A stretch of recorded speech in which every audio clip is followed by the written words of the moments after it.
cirurgia bariátrica, feita com responsabilidade, traz qualidade de vida.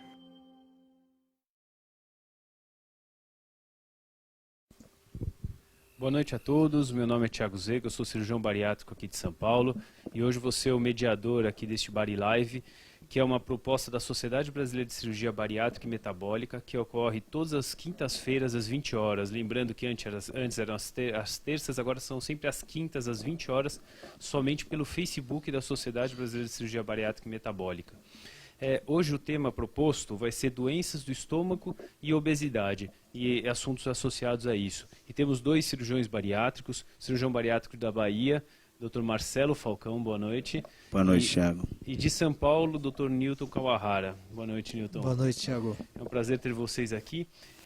Primeiramente, a gente estava conversando, antes de começar o programa, sobre as doenças do estômago e se elas são ou não mais prevalentes na obesidade.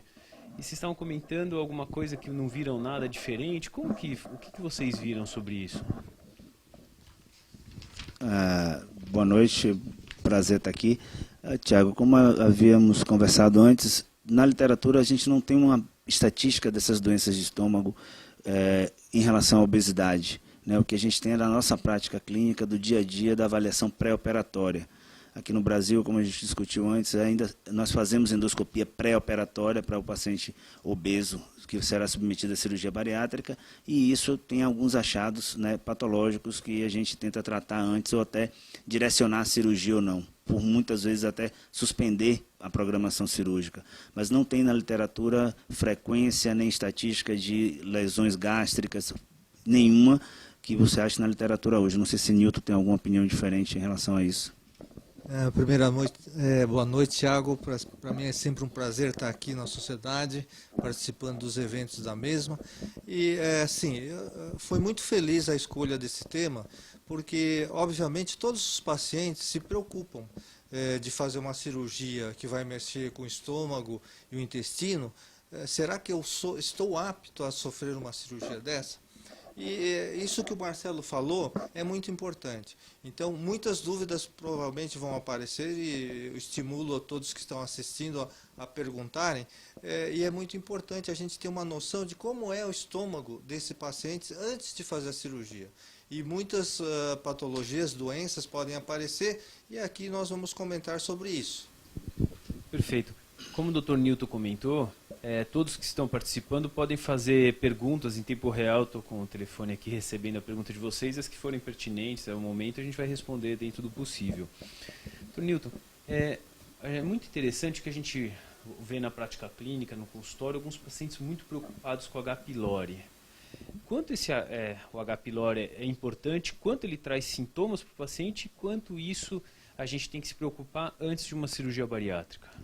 Muito bem colocado, Thiago. O H. pylori, nós sabemos que ele é muito prevalente na população normal e também no paciente obeso.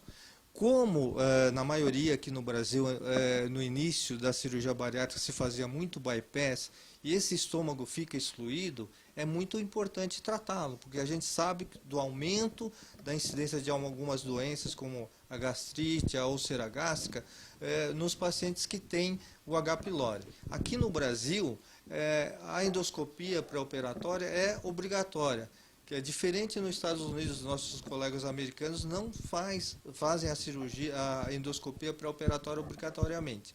Então, para a gente é muito importante a endoscopia pré-operatória e no diagnóstico do H. pylori o tratamento é mandatório, antes da cirurgia. Doutor, você concorda? É assim que você segue na prática clínica? Sim. Sim, eu concordo com o que o Newton falou, e na nossa região, o H. pylori, na Bahia principalmente, é perto de 95% de frequência. Os pacientes obesos pré-operatórios nós tratamos todos antes, né, com o tratamento básico. Não temos o hábito de repetir endoscopia para operar. A gente faz o tratamento básico, isso não tem esse hábito. Mas como o Newton falou, principalmente com o bypass, que foi muito realizado por todos nós, ainda é uma cirurgia mais realizada no nosso país. O estômago excluso ainda tem um outro fator que o H. pylori é muito importante, que é a gastrite atrófica, muito associada ao H. pylori, que tem um risco de ter uma neoplasia, uma coisa adiante. Perfeito. Vocês citaram o bypass, a gente nos outros Body Lives falamos exaustivamente das técnicas. Uma dúvida que os pacientes vêm para o consultório e às vezes, infelizmente, eles trazem até de outros colegas cirurgiões, às vezes outros clínicos, do bypass do estômago excluso, se ele pode trazer alguma doença, alguma coisa que aí vai passar, o diagnóstico não vai ser feito. Na prática, vocês têm visto aumento de incidência, alguma doença desse estômago excluso, algo do gênero que precisa se preocupar? Olha, na prática clínica, inclusive os estudos mostraram que a incidência de, por exemplo, um câncer no estômago excluso, aqui no Brasil, é o mesmo da população normal. Quando a gente fala em população, por exemplo, dos meus descendentes, que tem uma incidência maior de câncer, ou mesmo nos estudos chilenos, que tem uma incidência também maior do câncer, aí o estômago excluso pode se tornar uma preocupação maior. E aí talvez começamos a discutir a escolha de técnicas, que hoje se fazem mais, tanto o bypass gástrico e a gastrectomia vertical. O estômago excluso, a gente tem protegido ele no nosso meio com endoscopia pré-operatória.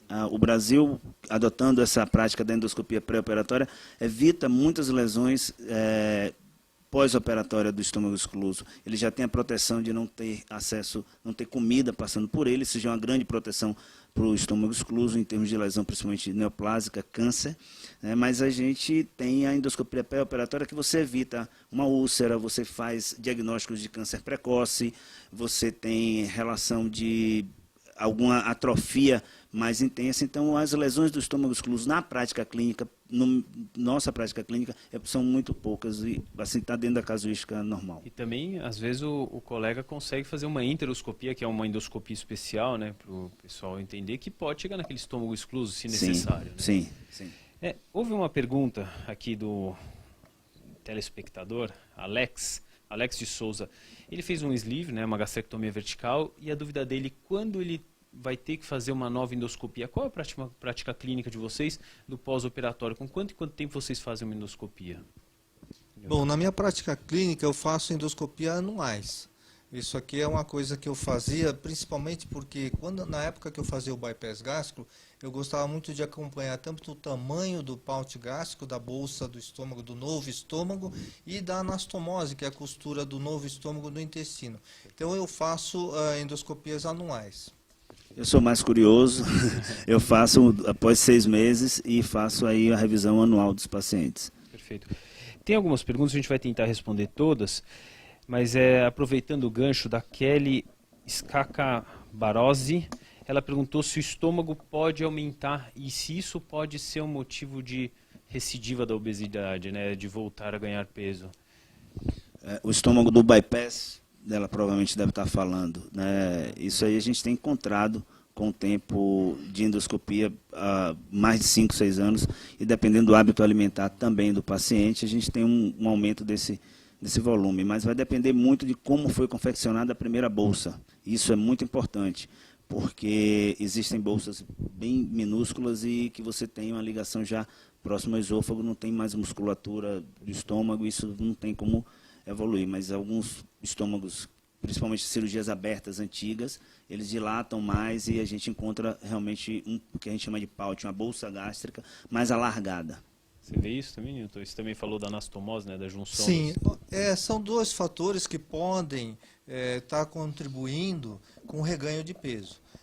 Foi motivo de muitos estudos, né, há 20 anos atrás, 15 anos atrás, e a conclusão tornou-se que o novo estômago é muito importante ele ser tubular, né? E antigamente tinha um estômago que não era tubular e muitos colegas encontraram nesse tipo de estômago novo, nessa confecção nova, ele tinha muita da dilatação. Mas, obviamente, como todos nós sabemos, a equipe multidisciplinar aí é muito importante para mudança comportamental, para que realmente o paciente tenha sucesso, ou seja, o acompanhamento, a avaliação pré-operatória é fundamental. Ô, Nilton, e falando só ainda do reganho, você tem pacientes que você pode ter um estômago pequeno, como a gente encontra nas endoscopias, e com reganho de peso exatamente por não acompanhar a multidisciplinar. Não basta a gente fazer uma excelente cirurgia, né? Tratar a obesidade é um conjunto, é uma série de coisas. Então, o tamanho do estômago necessariamente não vai ser a principal arma contra a obesidade. Perfeito. Conta uma coisa, a gente estava falando da doença do estômago.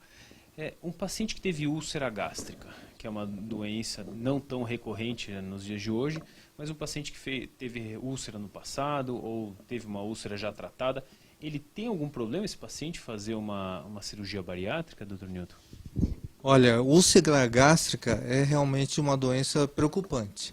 Então, nos casos de úlcera gástrica, se tem histórico familiar de câncer, esse paciente, com certeza, um estômago excluso, na minha prática clínica, eu evito de ter. Mas eu posso fazer o bypass gástrico, só que eu associo a uma gastrectomia do estômago excluso. Ou posso ir para uma gastrectomia vertical. Minha conduta é semelhante se houver um histórico de úlcera, principalmente uma úlcera associada, recidivada com H. pylori positivo, eu também faço uma gastrectomia vertical como primeira opção, ou um bypass com a gastrectomia. Perfeito. Olha, tem um assunto que é muito recorrente, inclusive entre os médicos, entre os cirurgiões, nos congressos, e a gente já recebeu uma pergunta da Manuela Barros, que não é só uma doença do estômago, mas sim uma doença também multifatorial, que é o refluxo gastroesofágico, que é uma doença que os obesos têm com maior incidência, né? A gente estava conversando. Como que vocês abordam o paciente com refluxo e obesidade e como que vocês acompanham? Lógico, brevemente, porque a gente ainda tem bastante assunto para discutir. Nilton, como que funciona, como que você enxerga isso na sua prática? Olha, muito bem colocada essa pergunta, porque atualmente o refluxo pós-cirurgia bariátrica é um dos assuntos mais recorrentes entre os nossos colegas cirurgiões bariátricos. Eu sempre faço a avaliação com a endoscopia, que é rotineira, e se diagnosticado uma esofagite, que é a inflamação do esôfago, e que vai levar ao diagnóstico de refluxo, eu estudo o refluxo antes de escolher a cirurgia propriamente dita, bariátrica. Perfeito. A doença do refluxo é 50% presente nos obesos, a gente tem isso bem documentado. E, como o Nilton falou, a frequência deixa a gente cada vez mais em contato com esse tipo de paciente. E a endoscopia é a nossa arma pré-operatória. E, a partir dela, você vai desenvolver métodos que vão poder ajudar esse paciente a tratar esse refluxo, né? Isso que você escolher a técnica que você vai fazer realmente. Você vai tratar essa esofagite dependendo também da sua intensidade e da sintomatologia desse paciente, né? Também se tem associado a alguma hérnia de hiato, alguma alteração dessa junção do esôfago com o estômago. É interessante colocar, né, Tiago, que a própria cirurgia do bypass gástrico, ele já age como um tratamento na grande maioria dos pacientes que têm refluxo, né? Ou seja, o paciente obeso com refluxo, o próprio bypass gástrico, na maioria deles, quase 60%, corrige o refluxo. Na época da gente que nós operávamos o bypass com o anel, isso era um problema. Hoje o bypass é feito sem o anel, você tem um tratamento bem mais efetivo com o bypass gástrico sem o anel. Alguns pacientes passados, eu recebo muito paciente com anel, e isso ainda tem uma queixa no bypass por conta do refluxo. Mas isso é tratado, como o Nilton falou, com a multidisciplinar. Muitas vezes é um erro de mastigação, é um volume inadequado de alimento, então isso não precisa operar nem tirar o anel. Se você se reeducar e fizer realmente o tratamento acompanhado com a multidisciplinar, você tem um sucesso desse tratamento. Tanto no refluxo como na obesidade, a gente pensa em operar ou mexer numa cirurgia bariátrica com refluxo, depois que o paciente já tentou fazer a parte dele, né? A gente tem tratamentos medicamentosos também, e aí depois, né, o paciente tem que ir junto com a equipe multidisciplinar. Falando nas doenças do estômago, que cada vez é mais frequente a polipose gástrica, né? Pólipos, que são verrugas no estômago, né? Como que vocês abordam isso no pré-operatório? Como que vocês apresentam isso para o paciente? Quanto grave isso pode ser ou quanto isso deve preocupar? Doutor Marcelo, como que vocês veem? Tiago, eu também sou endoscopista, eu faço muito endoscopia pré-operatória e eu tenho associado polipose tenho encontrado essa associação muito com doença péptica, doença do estômago e refluxo. Por quê? Pelo uso por muito tempo do protetor gástrico, do omeprazol e outros tantos medicações. E essa polipose, ela na maioria das vezes é benigna, mas isso não quer dizer que você não vai ter um pólipo daquele que vá degenerar e ter uma lesão mais intensa. Na minha prática clínica, eu faço as biópsias do pólipo, mas eu recomendo, se for fazer realmente um bypass, mesma conduta da úlcera, retira o estômago, não deixa o estômago excluso. E a opção do sleeve, da gastrectomia vertical, a gente já tira o estômago total. Não acho que não vale a pena deixar pólipo para você ver o que é que vai desenvolver. Sim. Você também vê assim, né? Eu concordo, eu vejo dessa maneira.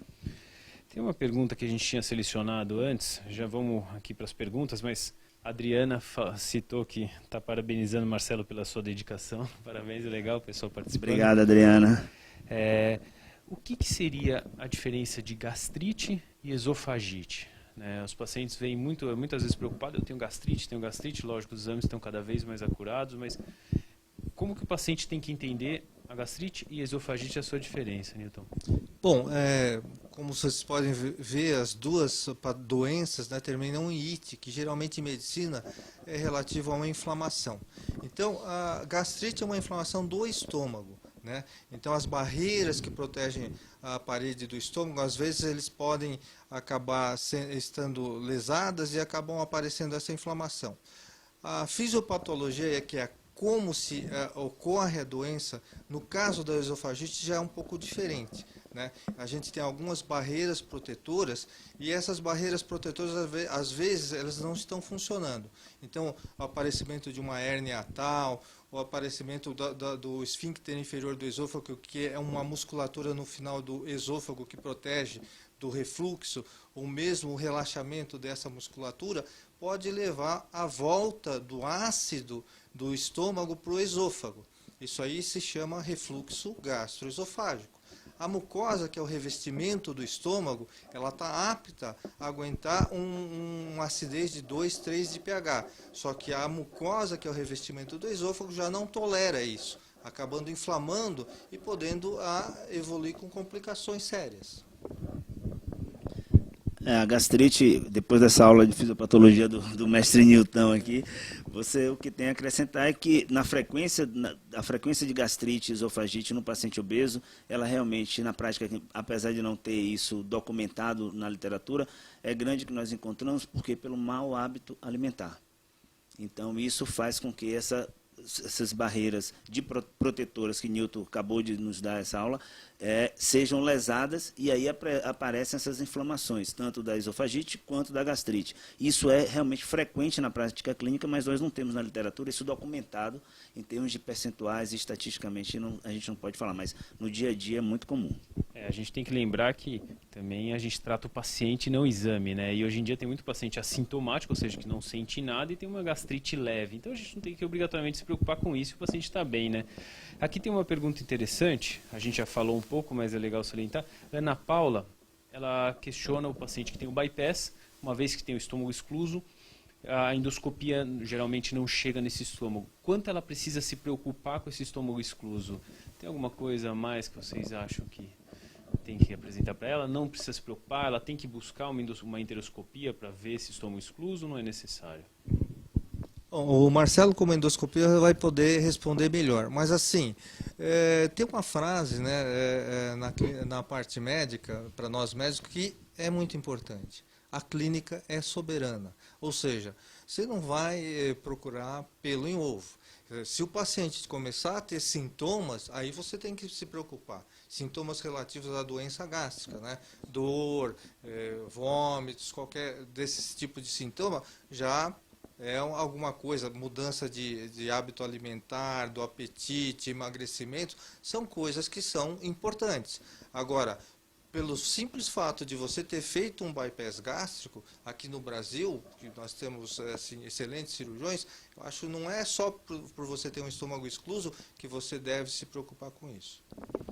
O estômago excluso, o estudo dele endoscópico é muito complicado pela enteroscopia. É um exame diferenciado, é um exame que precisa de ter um estudo maior e assim um treinamento adequado. Normalmente o estômago excluso não tem problema na maioria da prática clínica. A frequência de câncer, a gente discutiu isso antes, é igual, né? E aquilo que havíamos falado mais cedo, o estômago excluso ele é estudado previamente. Então, na anamnese, no estudo clínico do paciente, como o Nilton falou, a clínica é soberana, você vai ter esse paciente estratificado, se vai haver necessidade de você estudar esse estômago excluso ou não. Agora, distensão, tem dor, você faz um raio-x, você faz uma tomografia, o estômago, tem distensão do estômago excluso, tem um sangramento, não é da enteroanastomose, você vai, e aí a clínica é soberana realmente. Lembrando que o estômago excluso não tem contato com o alimento, então ele tem uma produção de ácido menor, né? Então ele é menos agredido. Aqui deixa eu ver, quem que perguntou, da Manuela Barros, quem tem refluxo e hernia de hiato, é mais indicado o bypass? Como que vocês veem isso no dia a dia? O que vocês indicam mais de técnica cirúrgica para o paciente que tem um refluxo e uma hernia de hiato, como primeira indicação? A minha primeira indicação para hernia de hiato e refluxo é o bypass. Eu concordo também. Como eu disse, para a grande maioria dos pacientes, além de resolver a obesidade, acaba resolvendo o problema do refluxo. Mas, novamente, assim, é um assunto agora que não é porque você fez o bypass, você não possa ter refluxo. Então, esse é um outro item que nós vamos discutir também. Legal. Tem duas perguntas que batem, uma da Raquel Luz e da Vanessa Mello. As duas estão perguntando se fizeram tratamento prévio do H. pylori, a gente comentou do H. pylori, e voltaram até H. pylori a posteriori. Uma citou 1 ano, outra citou 4 anos. Essas pacientes vão ter que voltar a tratar o H. pylori? Sim, e vão ter que tratar realmente. Isso aí a gente, nas endoscopias, eu faço nos meus pacientes endoscopia todo ano, no acompanhamento, e tem uma importante, assim, um achado importante em pacientes, pós-bypass principalmente, de H. pylori, porque o H. pylori está na alimentação da gente do dia a dia. Então, essa contaminação pode ser recidivada tranquilamente. Você pode ter novamente o H. pylori e isso vai precisar ser tratado. E o tratamento é sistêmico, né? Então ele também irradica do estômago excluso. Né? Exatamente. Você vai tomar o comprimido e ele vai ser para corrente sanguínea e todo o corpo vai ter acesso àquela medicação. Perfeito. Aqui a gente separou algumas perguntas. Um paciente que tem dificuldade para engolir os alimentos. O que poderia causar isso? Né? A gente pensando no pré-operatório. E como que a gente vai abordar esse paciente no pré-operatório para preparar ele bem para uma cirurgia? Newton. Olha, se o paciente tem dificuldade antes da cirurgia, isso é preocupante. Eu acho que estudos deverão ser feitos para a avaliação do porquê dessa dificuldade.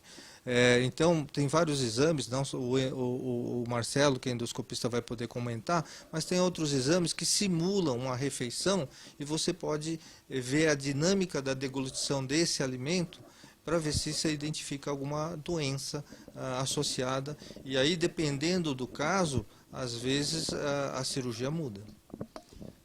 Você tem que, no pré-operatório, a gente para o pré-operatório de cirurgia bariátrica. Essa é a conduta adequada. Você vai estudar a força desse esôfago através da manometria esofágica, você vai estudar com pH-metria, você vai estudar com videodeglutograma, que é esse exame que o Newton falou, que você vai engolir um alimento com um contraste, e isso vai fazer, a gente vai estudar a dinâmica desse alimento, onde ele impacta, onde ele para, né? Isso é muito importante. E no nosso meio, principalmente na minha região Nordeste, a gente não pode deixar de pensar em chagas. Né? No megaesôfago chagásico a gente tem que estudar isso é importante. Então, pré-operatório com dificuldade de engolir, esqueça operar a obesidade. Vamos estudar, que é mais importante, estudar o esôfago. Então, mais uma vez, o paciente tem que entender que ele não pode ter ansiedade de correr a operar, né? A gente vê isso muitas vezes, o paciente quer operar, mas às vezes a gente dá um passo atrás e preparar melhor o paciente, até é importante para ele, né? Nessas condições. Tem aqui a Juliana Aparecida, ela disse que operou há 3 anos, são algumas perguntas bastante específicas. Ela toma a família do omeprazol, pantoprazol, os inibidores de bomba que a gente chama. Desde então, ela sente muita dor de estômago. Vocês percebem isso na prática? Bastante queixa de dor na boca do estômago, dor no estômago, porque é difícil o paciente exatamente dizer que é lá do estômago a dor. Mas vocês percebem no pós-operatório bastante queixa como essa? Olha, não é o comum. Eu diria que isso aí seria mais a exceção. Mas, assim, tem aumentado. Por quê? Porque alguns tipos de cirurgia, hoje, em alguns lugares, por exemplo, a gastrectomia vertical, vem tomando o lugar do bypass gástrico. E nesse tipo de cirurgia, às vezes, esse tipo de problema ele pode ocorrer em até aproximadamente 70% dos pacientes. As dores gástricas. Né? Um paciente com 3 anos tomando inibidor de bomba por conta de dor de estômago, não é doença péptica, não é doença do estômago. A gente tem que investigar isso, saber realmente qual técnica que ela fez. Isso é importante, porque até o bypass você tem aquela alça, pode estar aderida, pensar em aderências, pensar em colelitíase, que é o cálculo da vesícula. Perfeito. Você tem que fazer uma avaliação, não dá para ficar tomando medicação achando que vai melhorar. Porque esse estômago não vai doer 3 anos por conta do estômago você tomando medicação o tempo todo. Então, eu acho que as pessoas que estão assistindo têm que perceber como a cirurgia bariátrica é algo bastante específico, então eles têm que procurar algum profissional que tenha um conhecimento na cirurgia bariátrica, né? Porque as complicações possíveis, que não são muitas, graças a Deus, dessa cirurgia têm que ser tratadas e abordadas por um colega desse. Né? Novamente, eu acho que a gente deve frisar muito que o segmento... Você que operou cirurgia bariátrica, você casou com o teu médico. Então, você vai ter que seguir até o resto da vida. Então, se você está tomando um remédio por causa de dor de estômago depois da cirurgia, você tem que perguntar para o teu médico. Se for um médico credenciado na nossa sociedade, com certeza ele vai saber responder isso aí. Então, o grande problema que nós estávamos comentando, tem muito médico que não tem toda a formação, né, não é filiado à sociedade e está achando que consegue fazer uma cirurgia bariátrica e seguir o paciente como um cirurgião bariátrico. Não é a mesma coisa. Isso aí eu acho que é muito importante a gente frisar, né, a importância da formação do cirurgião bariátrico. Porque tecnicamente operar muitas vezes ele consegue, né? Mas será que ele vai saber todas as nuances de um pós-operatório? O importante e a ideia desse evento é mostrar a você, internauta que está conosco, que a sociedade se preocupa com vocês.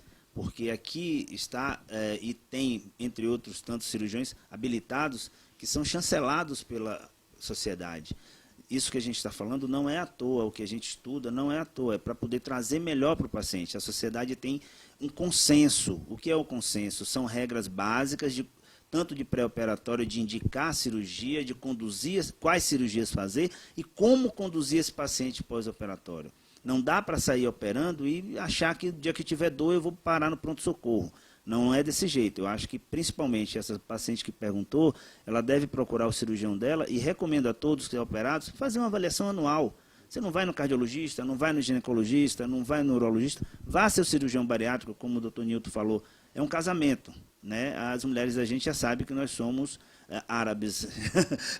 Né? Temos um harém múltiplo, mas assim, a gente tem vocês todo ano, porque você evita esse tipo de coisa, Tiago, de estar tomando a medicação por 3 anos, né? De estar tendo dor recorrente, vai no pronto-socorro, não melhora, vai no pronto-socorro, não melhora. Pode ser uma hernia interna, pode ser uma pedra de vesícula, entendeu? Pode ser muita coisa. Pode ser uma orientação da multidisciplinar que simplesmente vai melhorar. Às vezes só de melhorar o perfil alimentar, perfil alimentar, né? De uma conduta, de uma mastigação, da fisioterapia.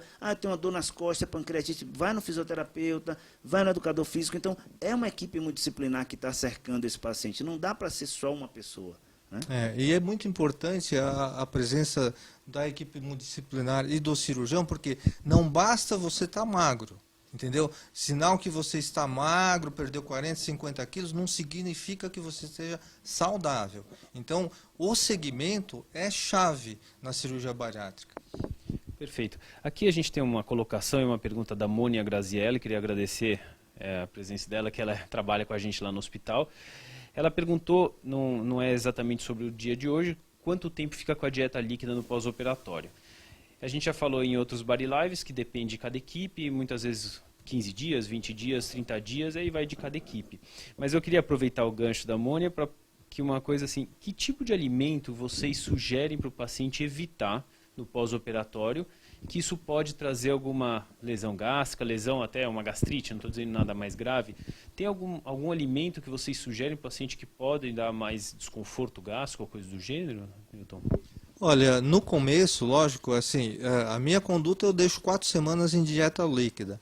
E nesse começo, na parte de adaptação, obviamente, alimentos muito condimentados, bebidas gasosas, são coisas que a gente tende a evitar, alimentos gordurosos. Então, eu acho que assim, é como se você estivesse cuidando de um nenezinho que começou a nascer, né? Então, eu acho que você tem todos esses cuidados, a progressão da alimentação, tudo isso assim, é o cuidado que a tua cirurgia está começando a se cicatrizar, entendeu? Você está começando a se adaptar de uma nova forma de se alimentar. Então, todos esses cuidados é muito importante. E na equipe multidisciplinar, de uma equipe bariátrica, você vai ter toda essa orientação com certeza.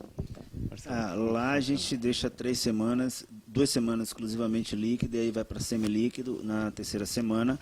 Mas é importante você que operou de bariátrica entender que a gente não deixa isso para castigo nem para você emagrecer e a gente ter bom resultado. Nós fizemos um novo estômago, isso não pode ter uma pressão muito grande, isso não pode dar muito volume, que aquele grampeamento, por mais tecnologia e mais cuidado que nós temos feito esse estômago, ele tem um limite de pressão, de força, então você não pode encher esse estômago, né? Mesmo sendo uma gastrectomia vertical, principalmente o bypass. Então essa dieta líquida, eu vi no começo, quando eu comecei a operar com o Mino, era vai reaprender a comer, né? Lá no tempo, né? Então, assim, o paciente vai reaprender líquido, semilíquido, pastoso e principalmente mastigar, né? Que se você fizer um exercício, principalmente pós-operatório tardio, o cara não mastiga, ele engole. E isso é ruim para o paciente bariátrico. A cirurgia bariátrica, na verdade, ela vai fazer o que toda nutricionista orienta para um paciente que não operou. Ou seja, você tem que mastigar bem, não tomar líquidos junto com o alimento, comer cada 3 horas. Então, é mais ou menos isso que a gente orienta o nosso paciente, né? Marcelo, lá na Bahia, você fala o pessoal comer comida quente ou fria? Você pede para eles diminuírem a pimenta? Não dá para diminuir a pimenta Não na dá, Bahia, né? não. É intrínseco, é fator intrínseco E a nosso. pimenta? Piora ou não as questões gástricas? O problema da pimenta, se você No for... refluxo? Porque a gente sempre orienta o a paciente, pimenta, né? o problema dela é conserva. Tá. Você tem azeite, você tem condimentos que têm digestão difícil. Perfeito. Então, isso vai dar mais estase, vai solicitar do estômago mais pepsina, enfim, toda aquela formação do químico que você vai ter mais refluxo. Então, você evita por isso. Não é botar pimenta no esôfago, vai arder. É a digestão daquela pimenta que tem muito condimento, tem óleo. A pimenta tem bastante óleo porque você põe com azeite, Dendê, né? né? O dendê principalmente, né? O nosso hambúrguer lá, nossa acarajé. E isso é muito pesado, a digestão é difícil. Então isso acaba refluindo, fica mais tempo no estômago e isso reflui. Só lembrando também, como você falou das comidas lá do Nordeste, da Bahia, também alguns alimentos no início que a gente evita, né? São alimentos muito secos, né? Tipo que vão a farinha, né? O pão, alimentos muito fibrosos, tipo a carne, algumas frutas muito fibrosas. Abacate é muito ruim. São mais complicados para você, paciente recém-operado, não deve ingerir Banana, esse tipo de alimento. Banana é uma coisa que eu já tive alguns dissabores com ingesta de banana no pós-operatório recente. Eu tive um entupimento com jaca, mas também o paciente comeu 1 quilo de jaca. Coco ralado também. Falando das doenças do estômago, do esôfago, pensando numa doença que não é tão grave assim, mas do pós-operatório, que a gente está falando do refluxo, e a gastrectomia vertical, o sleeve, está aumentando muito, inclusive nos Estados Unidos já passou o número de cirurgias, né, pela talvez a facilidade técnica ou a falsa facilidade técnica, tem crescido muito, né? Você estava comentando dos desvios de cirurgia não tão bem feitas. E a gente tem visto muito refluxo no pós-operatório de gastrectomia vertical. Como que vocês abordam um paciente que fez uma gastrectomia vertical e começa a refluir bastante? A primeira coisa, a gente vai fazer a propedêutica do refluxo, a endoscopia, o estudo do hábito alimentar desse paciente e fazer a conduta que sempre fizemos para o refluxo. Estudar a manometria, estudar a pegametria, identificando falhas, a gente vai tentar intervir. O uso de medicação é a primeira escolha, sempre, até de uma maneira antecipada a esses exames complementares, né? Isso é o primeiro passo. Se você não conseguir sucesso nisso, ou não identificar nada que realmente tenha associação com a cirurgia, com essa melhora de hábito alimentar, de medicação, e aí pode ser um defeito técnico da cirurgia, como eu falei, essa curva, a gastrectomia vertical, a gente comentou antes, e é bom que você entenda que parece fácil, não é uma cirurgia fácil, é uma cirurgia que tem que ter muito cuidado, porque você vai grampear, se o estômago rodar, ele vai ficar sinusoide, vai ser ruim. Você já tem uma dificuldade na motilidade, e você vai ter estase, vai ter mais refluxo, e isso é ruim para o Na paciente. gastrectomia, o primeiro passo também, a gente tem que afastar falhas técnicas. Falhas né? técnicas, exato. Por isso que a endoscopia entra. Será que realmente está rodada essa linha de grampeamento? Será que foi feito? E aí a gente volta. Será que o cirurgião que fez isso é habilitado? Está na sociedade? Está preparado para isso? Porque o paciente não tinha refluxo intenso e pós a cirurgia teve refluxo, não apareceu do nada. Foi a cirurgia, a gente tem que pensar nisso. E, Né? Newton, um paciente que fez a gastrectomia vertical, você começou a refluir ou está queixando de refluxo, foi na nutricionista, mudou o seu hábito alimentar e continua refluindo, você fez o tratamento clínico, qual que é o próximo passo que você segue? Olha, aí estamos falando do insucesso clínico. Se você já fez todas as alterações, né, você identifica um refluxo patológico decorrente dessa cirurgia da gastrectomia vertical, a gente vai ter que discutir tratamentos cirúrgicos para corrigir isso. 2 seriam os tratamentos, eu diria que são mais feitos ao redor do mundo. Um é a transformação da gastrectomia vertical para o bypass gástrico. E o outro é uma tecnologia mais nova, que é o neuroestimulador do esfíncter inferior do esôfago. Nossa, que coisa mais complicada. Mas assim, resumidamente, é o uso de um similar a um marca-passo, que você vai colocar um eletrodo para você estimular aquela musculatura que nós falamos do final do esôfago, que vai evitar com que haja o refluxo desse ácido do estômago para o teu esôfago. São tecnologias novas aparecendo que, obviamente, vamos ter que ter mais estudos, né, prospectivos, para a gente ver os resultados mais a longo prazo. Inicialmente, aqui no Brasil, já tem quase 30 casos feitos, mostrando bons resultados. Mas temos que acompanhar. Esse marca-passo, ele ainda pode dar a gente a oportunidade, na abordagem cirúrgica, que é uma abordagem laparoscópica, de você corrigir uma hérnia hiatal prévia, que pode ser também causa ou fator também intensificador desse refluxo. Então, através da laparoscopia, a gente consegue fechar o hiato, melhorar e pôr esse marca-passo gástrico, esôfago gástrico, e você tem realmente uns resultados bons, como nós temos, eu e o Newton temos feito. E realmente É um procedimento cirúrgico. É um procedimento cirúrgico, ele é laparoscópico. Tá.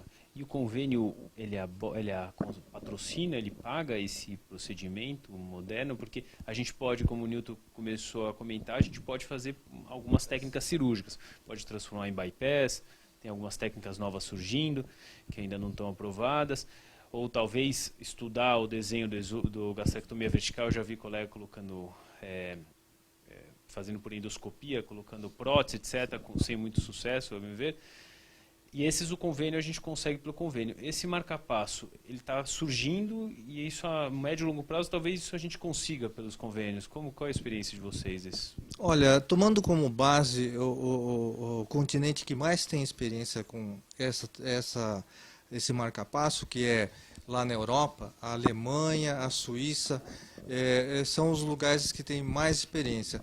E lá é aprovado. Aqui no Brasil, obviamente, no início, a gente estava tendo dificuldade, mas nos casos que tem a indicação formal para o uso desse tipo de tecnologia, a gente tem conseguido a aprovação do plano de saúde. Legal. Os meus casos também a gente conseguiu, mediante a primeira intenção foi negada, e eles procuraram até por desconhecimento saber o que é que estava acontecendo e qual a indicação. Não dá para você sair fazendo marca-passo para todo mundo. São situações pontuais, mas realmente, quando você conversa com o convênio, quando você dá o respaldo científico ao convênio, o auditor entende e tem liberado. Realmente não é ainda uma coisa, não está... a gente tem visto indicações para várias coisas, como fiz um sleeve e vamos botar marca-passo. Não, não é assim. Vamos ver como é que está seu sleeve. Vamos primeiro, por isso que eu falei aquela parte, a gente trata o refluxo de uma maneira convencional. Né? O marca-passo é o último passo que a gente vai ter, vai transformar num bypass, é uma reoperação. Né? Então a gente também pondera muito a reoperação. Primeiro a gente vai fazer a parte mais comum de estudar e tentar achar a causa e tratar clinicamente, ou menos agressivo. Agora, o marca-passo hoje, assim, tem tido mostrado para a gente resultados bem animadores, e estamos esperando, ao longo do tempo, isso aprovar com mais frequência. O que é interessante, Tiago, você mesmo mencionou o crescimento do número de cirurgias da gastrectomia vertical.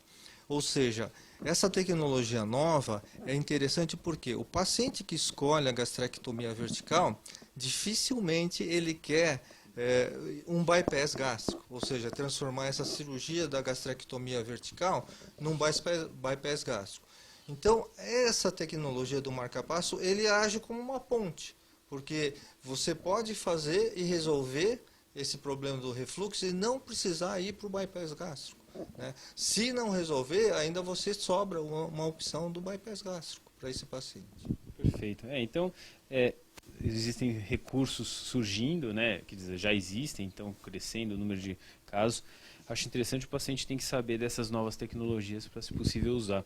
A gente tem algumas perguntas aqui. Álvaro está sendo muito elogiado. Quer dizer, desculpe, Marcelo, o Álvaro te elogiou, Juvelina te elogiou, Renata Pereira, um abraço. Obrigado.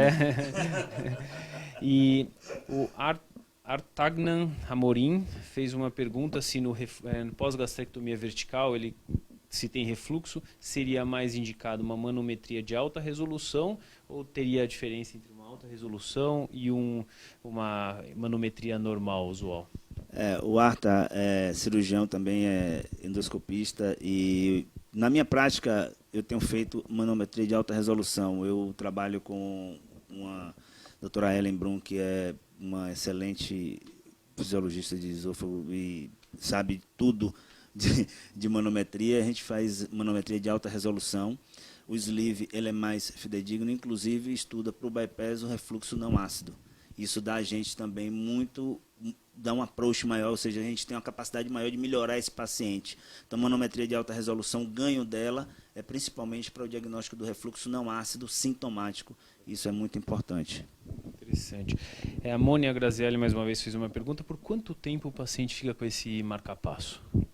Olha, o marca-passo, são 2 eletrodos que são colocados, como o Marcelo falou, por videolaparoscopia, e ele fica, inicialmente, depende da bateria que é usado para estimular esses eletrodos. A bateria geralmente tem uma média de 8 a 9 anos de duração, e aí depois desse tempo você tem que trocar a bateria. A bateria é colocada numa incisão pequena de uns 3, 4 centímetros embaixo da pele, no subcutâneo. Então, quando há necessidade de trocar a bateria, você só faz a incisão, né, pode ser com anestesia local, para trocar a bateria, porque os eletrodos continuam no seu local. Muito bom. A gente está falando bastante do refluxo, a gente falou das dores gástricas. Muitas dúvidas surgem aqui dos pacientes entre a escolha do gastrectomia vertical, do bypass ou da duodenal switch, que você faz bastante também. Você comentou que eu vejo nos Estados Unidos, acompanho algum grupo, que o paciente tem muito poder, né, de decisão. No Brasil, eu acho que cabe muito ao médico e o paciente tem que entender e ter essa humildade de que muitas vezes a escolha técnica também é importante se o paciente é refluidor, não é refluidor, ou seja, tem refluxo ou não, para essa técnica. Como que vocês abordam o paciente para, entre aspas, convencê-lo de fazer uma técnica da qual vocês percebam que talvez seja melhor para eles? Marcelo, como que você tenta mostrar para ele essa necessidade de seguir um bypass ou uma gastrectomia vertical? Normalmente na minha consulta eu apresento as 2 técnicas, né? Depois de ouvir o que ele veio fazer ali. Hoje, com a informação difundida, e essa é a ideia, como um evento como esse, de cada vez mais instruir nossos pacientes, ele chega lá, muitas vezes, eu quero fazer o sleeve. Pô, beleza, Tiagão, você quer fazer o sleeve. Por que você quer fazer o sleeve? Você sabe o que o sleeve tem? O que é a diferença do bypass? Não é? E aí você vai estudar, e na avaliação pré-operatória, eu informo a ele se tem condição de fazer o sleeve ou não. Eu nunca fecho na primeira consulta a técnica que eu vou fazer. Mas se ele vier fechado, eu quero fazer de qualquer jeito, eu disse, olha, então você vai procurar um outro sócio da sociedade, porque a minha avaliação de definir técnica é após a avaliação pré-operatória. E outra coisa, eu conheci o paciente. Né? Meu paciente passa pela equipe multidisciplinar, psicólogo, fisioterapeuta, passa pela nutricionista, as consultas, e a gente vai discutir qual é a rotina desse paciente, como ele se comporta. Então, eu defino muito depois da primeira, nunca na primeira consulta, eu defino essa técnica. A não ser que você tenha casos pontuais. Eu tenho polipose gástrica, eu tenho histórico de câncer, que são exceções. Né? Aí, exceções a gente trata como exceção. Mas, na verdade, a definição da técnica é após essa avaliação. Eu tenho pacientes que são encaminhados por endocrinologistas, e eles pedem, grandes diabéticos. Marcelo, a ideia é fazer um bypass, entendeu? Então, aí, vamos ver se esse estômago dá para fazer um bypass, eu vou ter que tirar o estômago excluso, não vou ter? Então, isso vai depender da avaliação pré-operatória, né, do paciente. Eu não defino na primeira consulta. Eu diria que isso aí, que o Marcelo colocou, o Thiago também, é muito importante o paciente saber que ele veio tratar da obesidade mórbida. As técnicas a gente vai discutir e, dependendo do perfil do paciente, a gente vê qual ele melhor poderá ter sucesso e se adaptar. Então, eu acho que isso aí é uma conversa, diferentemente de uma cirurgia de câncer, que, assim, tem que fazer daquela maneira. Eu acho que na cirurgia bariátrica ainda permite uma conversa do paciente com o cirurgião para ver realmente qual ele pode se adaptar e ter melhor sucesso. É interessante dizer algumas coisas que o Marcelo falou muitas vezes da informação. Realmente as pessoas têm muita informação hoje, mas tem que tomar muito cuidado aonde que ele busca informação, e a proposta da sociedade é realmente trazer informação para vocês com qualidade. Não em qualquer página do Google, qualquer página, enfim, da internet. Aqui vocês podem ter uma informação com profissionais da área.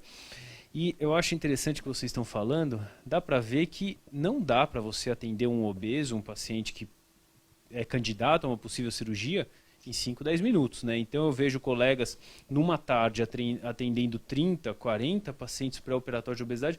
Como que a gente vai conseguir selecionar uma boa técnica num paciente, num atendimento desse padrão? Né? O que vocês acham aqui? Eu acho que é o que a gente estava conversando hoje, né?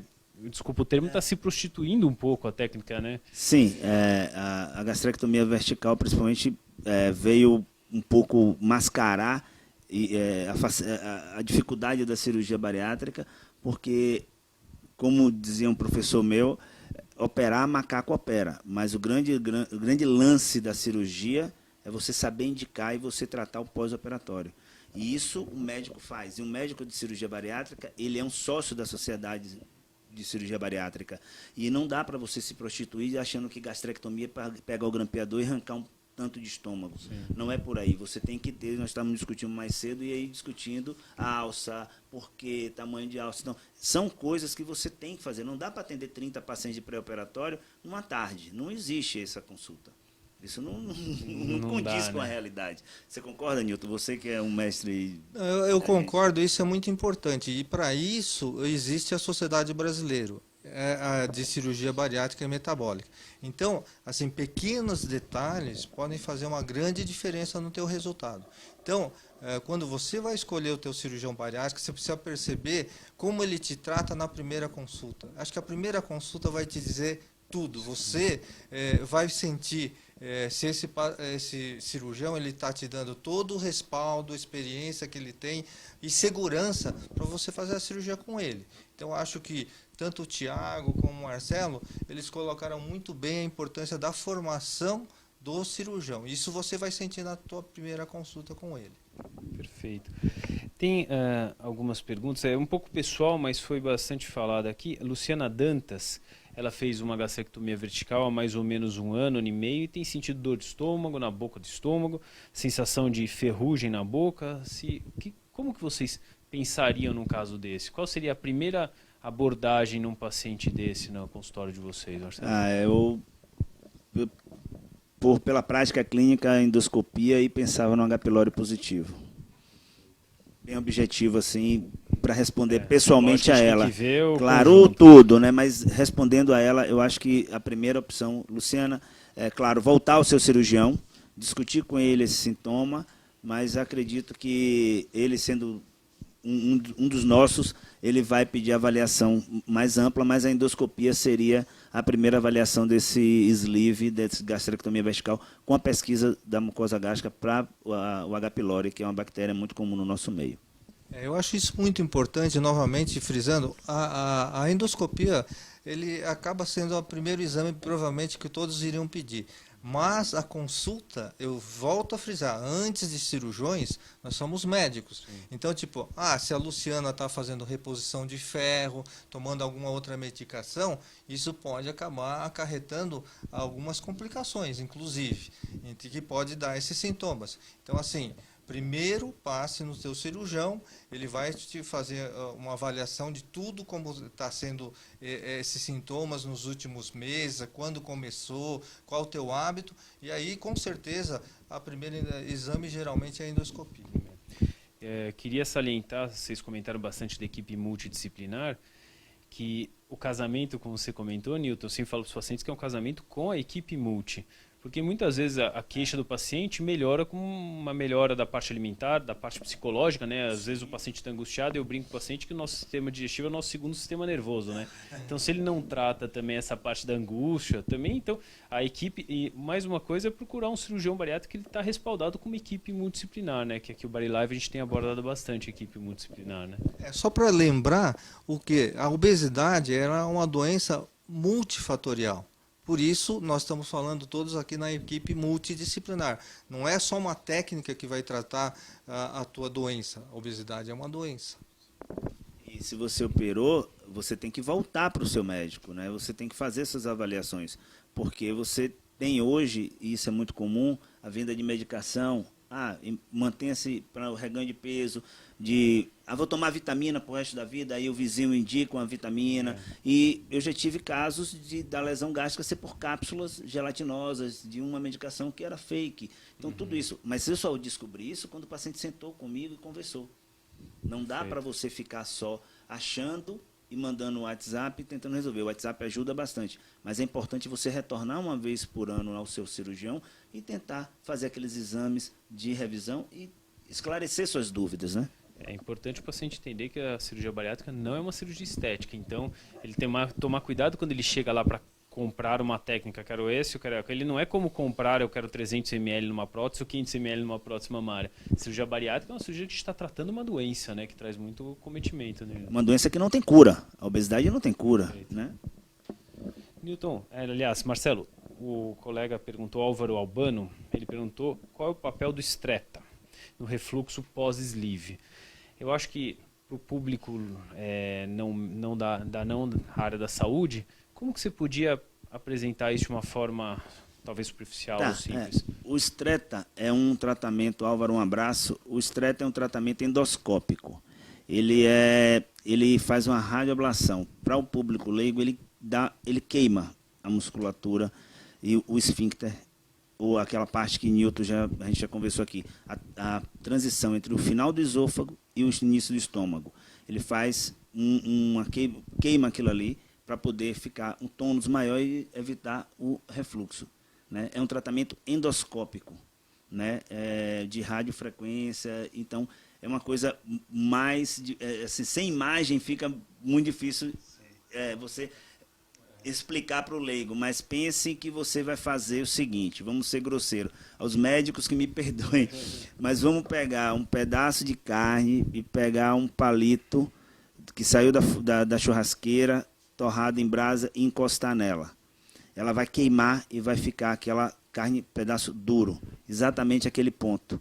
Isso é mais ou menos o que o Stretta faz na musculatura da transição esôfago-gástrica. Né? Então, aquele esfíncter ele estava relaxado, ele estava folgado, como o Newton a gente já falou mais cedo aqui, e ele vai deixar aquilo rígido, vai fazer um endurecimento daquela região. Isso evita o refluxo. Álvaro, para você essa não é a explicação, mas a ideia aqui é para o paciente entender mais ou menos o que acontece. Mas isso os pacientes já têm tido acesso a essa tecnologia?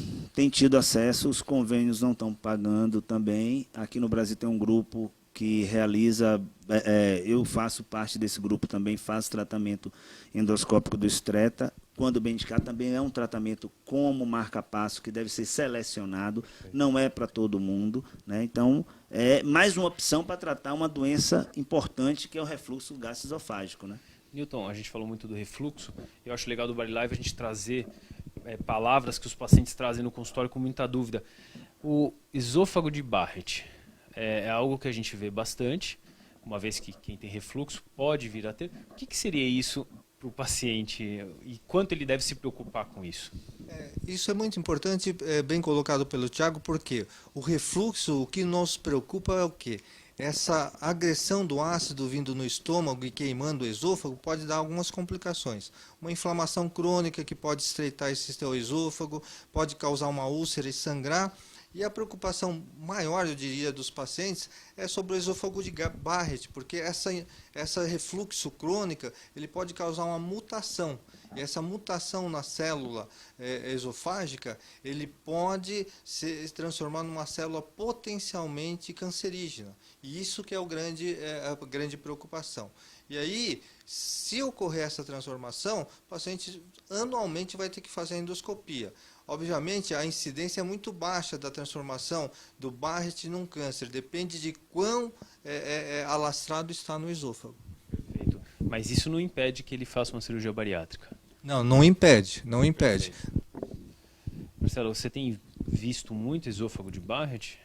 Tenho visto naqueles pacientes superobesos, por conta do refluxo não tratado, e o paciente se acomoda, ele aceita o sintoma como o diário dele, né? Então, vou comer, vou passar mal, mas depois eu vou continuar. Quando nós vamos fazer a avaliação pré-operatória, a gente encontra o esôfago de Barrett, e aí vai depender, como o Nilton falou, da graduação desse esôfago, para a gente ter essa valoração de quanto é importante isso. E quando o refluxo bem tratado, seja com um bom bypass, com uma boa cirurgia do refluxo para um paciente não obeso ou qualquer outra das técnicas que a gente citou, inclusive as clínicas, esse esôfago de Barrett pode regredir ou melhorar de certa forma?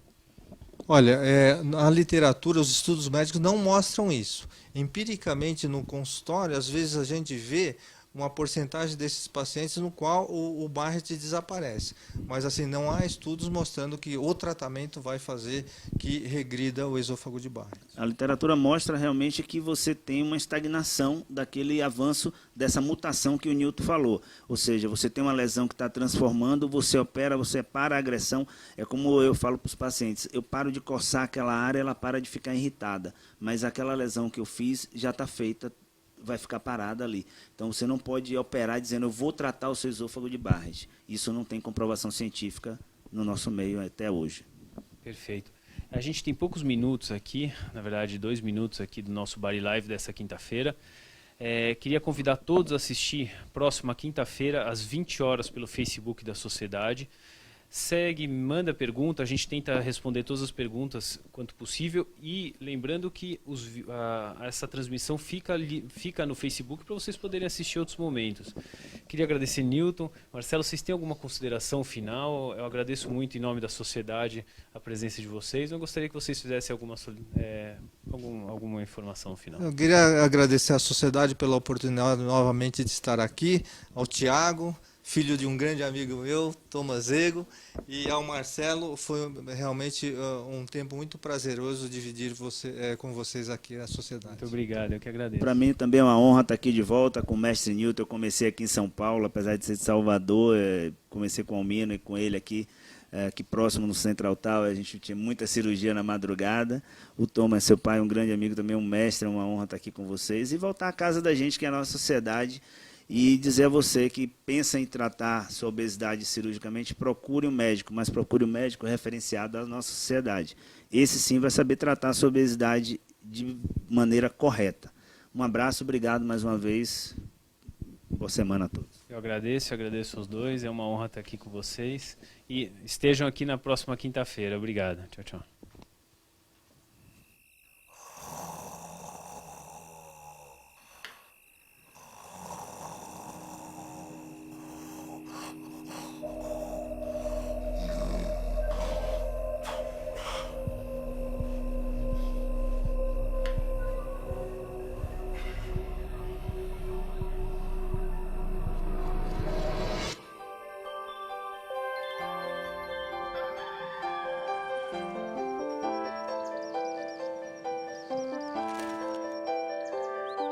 Cirurgia bariátrica, feita com responsabilidade, traz qualidade de vida.